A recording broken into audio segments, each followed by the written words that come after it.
sector where investment needs to be mobilized at scale. Technologies are evolving. Yes. So regulations need to evolve as well. Price of electricity from solar in Riva was the first time ever that it was competitive. It's a delight for me to welcome Auguste Tano here. Auguste is the country director of the World Bank here in Delhi and has been with the bank for 28 years. Yes. And was the country director in Turkey before he moved to Delhi. Thank you very much, Auguste. You're welcome, Ajay. Pleasure to be here. Thanks for having me. Auguste, I'm looking at renewables in the long term. So, in your view, what are the long-term investment strategies that are proving most successful to draw in resources into the renewable sector? Thank you, Ajay. Renewable sector is actually a relatively new sector in terms of how countries see it as a sector for the future. Mm-hmm. Of course, at the individual level, at the macro level, several things have been tried here and there. But it's only recently that countries have been seeing renewable as really a sector where investment needs to be mobilized at scale and use that sector to power economic growth going forward, especially in places where there is a need for decarbonization and for replacing fossil fuel. But what we have seen in that short period of time is that countries that have succeeded in giving a big boost to renewable have recognized three main constraints to renewable, because it's a new sector, it's a new technology also. One constraint is the technological risk. When you have a new technology, you need to do you need to see price recovery. You need to see that, when people invest in it, they recover the investment. And when they do that, they kind of worry about whether the technology will be viable, whether the investment will be viable. If this risk is addressed, then countries succeed. And there are ways of addressing it. We can talk a bit about it. The second big risk that countries have recognized is the market risk. You invest in a sector, you don't know whether regulations will remain the same, whether policies will change, whether you'll be able to sell what you produce. It may be easily producible, it may be, the technology may be viable, but maybe people will not want to buy because they don't know. To sell. Yeah. And the third constraint is the financing constraint. For any investment, you need financing, and for new sectors, perhaps you need even bigger size of investment because the fixed cost of investing may be quite high because the infrastructure may not be there. And this applies both to public infrastructure investment need as well as private investment need. So the policies that have been successful are policies that address all or some of these aspects. But this then leads me to the question about the World Bank's lending for renewables. And the World Bank has been called upon by various institutions, including the G7 and the G20, to enhance lending for renewables. What are the kinds of products? And does it matter where a country is in its development of renewables and the product that you offer?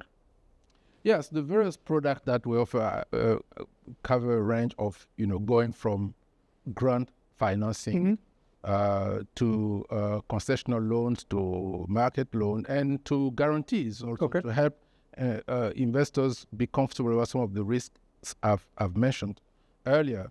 And these are on the financing term side, but there are also ways of looking at how, World Bank financing fit in the continuum of public-private investment.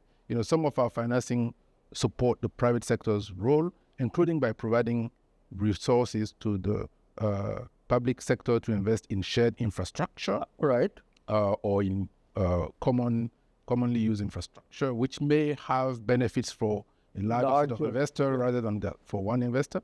And then you have the private sector financing side, which in our case come from the IFC, and on the guarantee side may come from MIGA, to provide equity or loans to the private investors, or to help them provide comfort through the guarantee that the investment will not be lost before it becomes fruitful. And then beyond this financing, we also have some policy and technical assistance, that policy advice or policy support and technical assistance that we provide both to countries as well as to investors.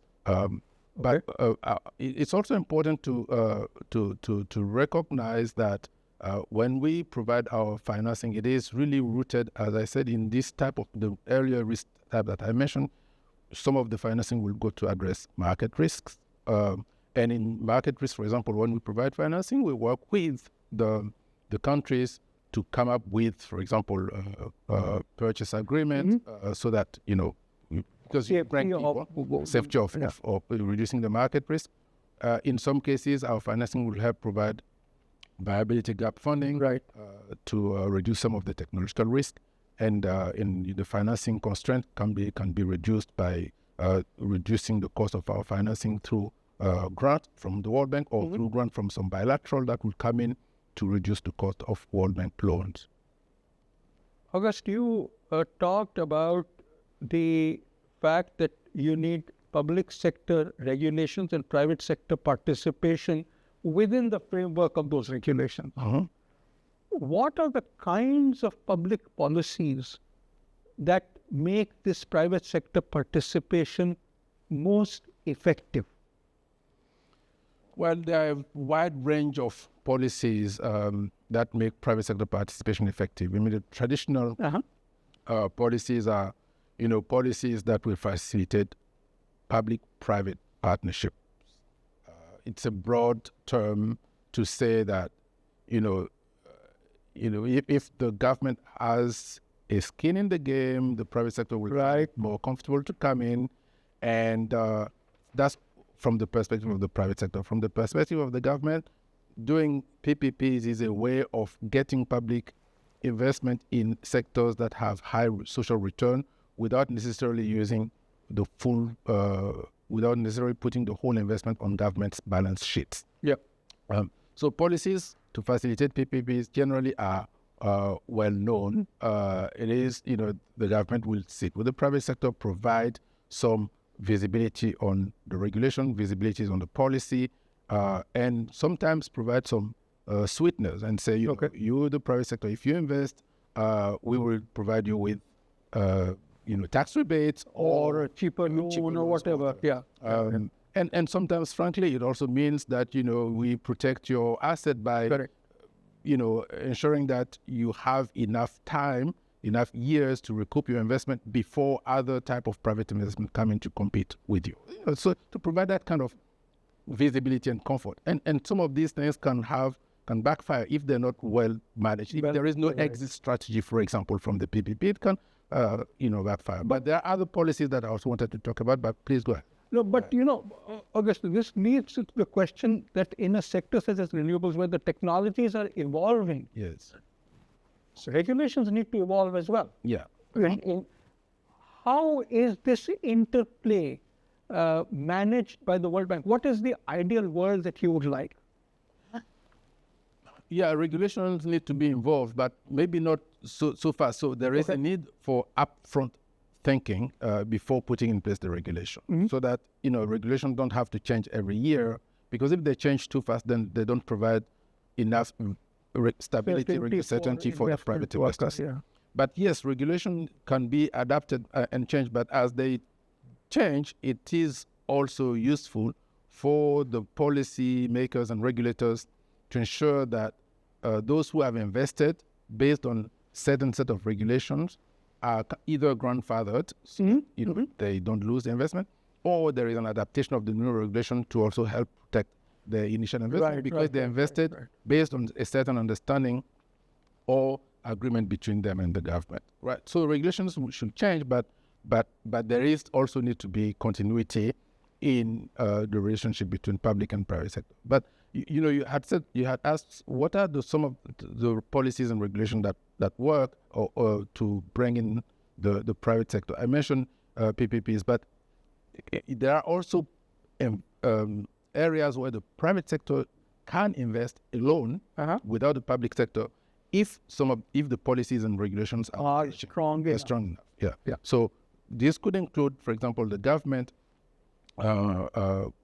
investing in, as I said, shared infrastructure. And we saw that, for example, in Madhya Pradesh, in the Renewable project. The Renewable project, which the bank, I think, can be very proud of. Yes, exactly. The bank, the World Bank, the IFC, we work very closely together for the World Bank to provide a loan to invest in the shared infrastructure in Madhya Pradesh, as well as working with the government to provide comfort to investors that they will be able to sell the energy produced in the Rewa solar park.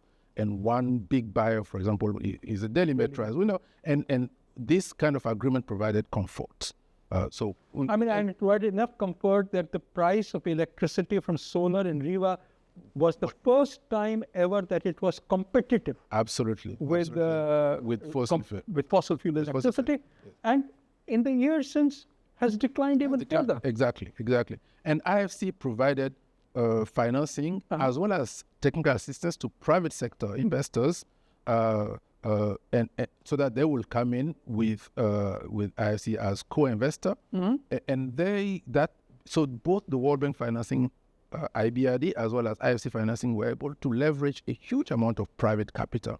I understand that up to 4.2 billion private investment came in the project, by leveraging, if 100 million from the World Bank and less than 300-400 million from IFC. So this is the kind of scaling and private capital mobilization that we're talking about. So for that, you don't need to put in a lot of public money. It doesn't have to be PPP. It's just providing the basic shared infrastructure. And then there is the third level of policies that can attract private investment where the government doesn't even have any investment in. It's to say, we have a framework for renewable. And that framework entails, if you invest in the renewable, you may have a first of all, regulatory certainty. You may have a tax break down the road if your investment is not productive for the first set of years, or you may have a delay in tax payment up to a given period of time. And it could also be that the government will say, okay, this area of investment, renewable, is viable because we have agreement with other countries to facilitate import of electricity, or export of electricity for that matter, or import of intermediate goods to invest in renewable. Because to invest in renewable, you need intermediate goods. If the government has trade agreement or reduced trade barriers to facilitate these import, it will give comfort to the private investors to invest in renewable. If you're dealing with a country where you're not going to be able to import your part to invest in renewable, you're probably not going to invest in renewable. So, public-private partnership where government invested a lot, providing basic infrastructure where government invests less, and policies, framework where the government doesn't invest much or invest very little or no investment, but provide comfort to the private investor that this is a viable area to make money. Auguste, you've already addressed three different kinds of business models. One is I am the maker of solar electricity and I sell it to the grid and I get a power purchase agreement. The second is I make the electricity for sale to a neighboring country with whom you have an agreement. The third is I make a product, and the greener product made with solar electricity or renewable electricity then has a market somewhere. Are there any other business models that make sense, especially for the smaller solar and renewable energy investors? Yes, there is, and thanks for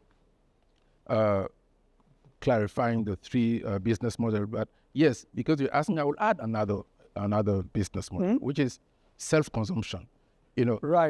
Today, a lot of investors use electricity from fossil fuel, including producers of renewable energy. Sometimes they use fossil fuel electricity as input to producing renewable. Correct. And sometimes they use fossil fuel to produce any goods or services. So they could invest in renewable for their own consumption, and that will reduce. It means they won't sell it to anyone. They won't export it, but they will reduce. By doing that, they will be reducing the demand for fossil fuel and increasing the use and consumption of renewable.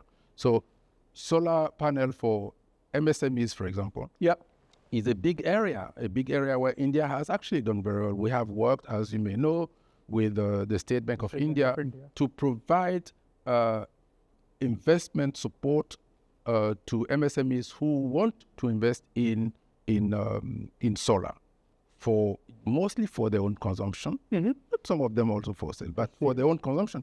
So, and in many countries where this problem is not addressed, and in India, luckily, it is being addressed through the State Bank of India's guarantee. And this has also been a big area of success, where a small amount of public investment has scaled up a lot of investment from the MSMEs.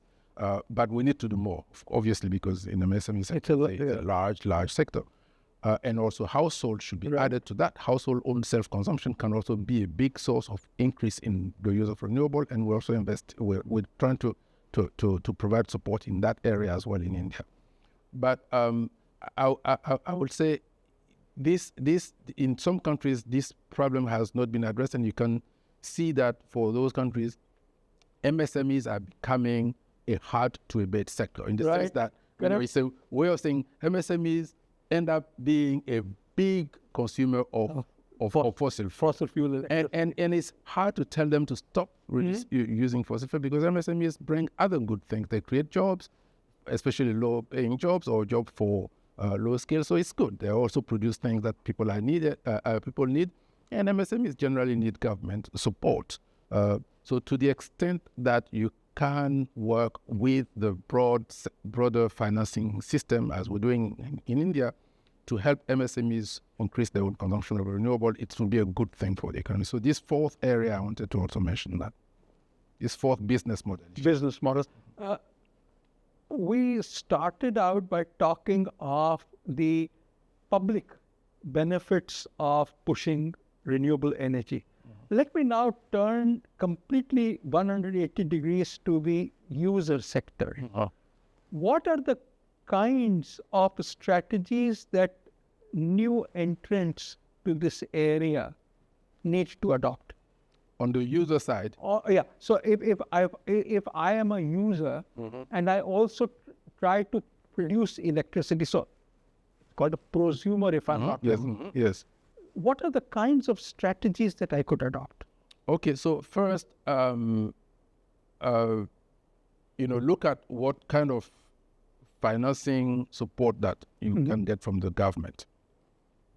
Because in most countries, if you're going to produce and consume renewable, you will generally get some kind of benefits. Right. Second, look at what is the model that your government has in place. In some countries, when you produce your own renewable, before consuming it, you have to put it in the grid. Right, and then buy it back. In some cases, or in some other countries, you can produce and consume without necessarily putting it in the grid, so you can consume locally. But if you're going to do that, then you need to also think about the stability of your own consumption and the storage. Because if you're going to use renewable, for example, solar, you may produce during the day, and you may not produce at night, but you may need consumption at night. So how do you store your production during the day to consume it at night? And if you're going to face all this investment by yourself, then it may not be it may not be financially attractive, because you may be producing when you don't need it, and to store it, you may have to invest more in storage. You may not even have the battery technology in your country to do that kind of storage. And the other thing you may want to think about also is whether you can buy renewable from others. Correct. Because maybe you have a parallel market for renewable that doesn't go through the same grid as the as fossil fuel. So maybe there is a market for renewable that you can tap in. Separated. Because there's some companies, some aggregators that help prosumers invest in renewable, and when they have several consumers, the aggregators can act as a market. They can say, okay, they have worked with you to invest in renewable, they have worked with me to invest in renewable. Maybe we don't know each other, but they can tell me, well, if your production is not enough, the aggregator will sell to me, but in fact they're buying from you to sell to me, and this doesn't go through the grid. So you may want to think about these things. So it depends on the context of, in India it will be at the state level. You want to think of it at the state level, or in some countries at the national level, you want to see what's the framework. But I think it would be good if most government support prosumers because renewable is here to stay and is good for the economies, it's good for job, and definitely good for the environment, for climate change, and most models that can work have been tested elsewhere, and it will be good to look at what works for individual countries. And what we do at the World Bank is to see what works for individual countries, sit with them, of course, and think through the system. We're doing a lot of that, say, in Africa, where many countries have barely started the journey for renewable. So, when we work with them, we have, multi-country programs in the Africa region where we look at models that work in neighboring countries or elsewhere in the world, including in India, and then we advise them on which model to adopt. Auguste, before we end, thank you very much for your exposition, but what it tells me is that the bank is there to provide support to the government, to the public sector. The IFC is there to support the commercial lending to the private sector. Correct. And then you have MIGA, which provides guarantees to enable the monies to flow. Correct. These are three different agencies. What are you doing within the bank to bring this all together? I will answer that question, but let me add to the complexity. Or actually not the complexity, but the opportunity of working with the World Bank Group. There is another institution in the World Bank Group which is not well known, which is called ICSID. The International Center for the Settlement of Investment Disputes. And as we move toward renewable, there may be some misunderstanding between investors and government, or among investors. And ICSID, which is part of the World Bank Group, just as IBRD, IDA, IFC, and MIGA are, can help resolve these investment disputes. So, coming back to your question, what are we doing to bring all these parts together? Well, under our new president, Mr. Ajay Banga, we're working really as a one bank, one bank, or one World Bank Group, if you will.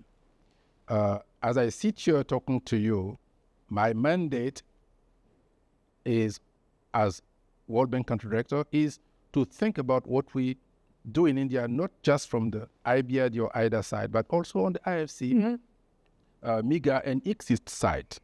Last week or 2 weeks ago, I was in close conversation with our ICSID head, because she was on mission here in India, and we were talking about how we can mobilize ICSID in India, which is something we haven't done in the past. On MIGA side, last fiscal year, MIGA signed the first guarantee agreement. In fact, they signed 2 guarantee agreements last fiscal year, but it was the first time they signed a guarantee agreement in India for many years, for many decades, actually. And we work very closely with IFC. We're putting together a number of large programs in India jointly with IFC. So what we're doing to bring all these parts together is, first, a change in mindset. We don't work only for IBRD or IFC or MIGA or ICSID. We work for them. All of them. All of us. Wear multiple hats at the same time. Yeah, exactly. The second thing we're doing is, upfront, when we have a project request, or when we're working on the project, we ask ourselves the question, which balance sheet of the World Bank Group this project should be on? Right. should it be on IFC's balance sheet? So if we today, if we preparing a guarantee, project, IBRD World Bank can provide guarantee. MIGA can also provide a guarantee. So we ask ourselves, this particular project, should we provide a guarantee to the government for the project, which will be an IBRD guarantee, right? Or provide a guarantee to the private investor, which will be a MIGA guarantee? And in the past, we have not asked that question. Okay, we have a guarantee request, we'll provide a guarantee to the government. It could be export guarantee, EXIM guarantee. But in today, maybe that will not be the best guarantee. Maybe the best guarantee, maybe the investor is the person who needs the guarantee, not the government. The government may need to provide regulatory visibility or stability, but not a guarantee. And then in some cases, we have a project request to provide financing to the government for a large infrastructure investment. Right. But maybe that infrastructure investment should be a PPP. Correct. Government has a part, but private sector has a part. So we ask ourselves, maybe where the financing is needed is not on the government side, because the government has enough financing. Instead of expanding the government financing to cover a larger share of the PPP, let's keep the government financing to where it should be, which will be financed solely by government-owned resources without needing to borrow from the World Bank. But let's see how we can facilitate the private sector part. So within the PPP, the financing from the World Bank Group will come from IFC rather than coming from the World Bank. But still, it will be a project where we will be involved in the discussion. So, first, change of mindset. Second, who should benefit from the World Bank financing or World Bank guarantee? Should it be the government or the private sector? And then, and frankly, finally, another thing we're doing is, just to work together and maybe be together. In some countries, not yet in India, in some countries we have co-location. IFC and MIGA and IBRD and IDA are in the same location. And again, under our new president, Ajibanga, we've gone farther than that. Last year, for the first time in the World Bank history, we introduced the notion of joint representatives of the World Bank Group. I see. In 20 countries. Okay. In 20 countries, the World Bank, IFC, and MIGA have the same person representing them. Right. So we've done that in 20 countries. I'm pretty sure we're going to do it in more countries if the experiment works, and I can promise you it will work because we'll make it work. Yeah. So these are some of the things we're doing to bring all these parts together. Thank you very much, Auguste. This was absolutely fascinating, particularly the amount of thinking that has gone into the World Bank's strategy. And I dare say, thinking is going on as we speak to look at the strategies for tomorrow. I want to thank you for coming here, and I want to thank you for all the World Bank support for the International Solar Alliance, which we look forward to strengthening. Thank you very much. You're most welcome, Ajay. It's a pleasure and an honor to be with you and answer your question, which I hope I did sufficiently well. And the partnership with ISA has been something very close to my heart.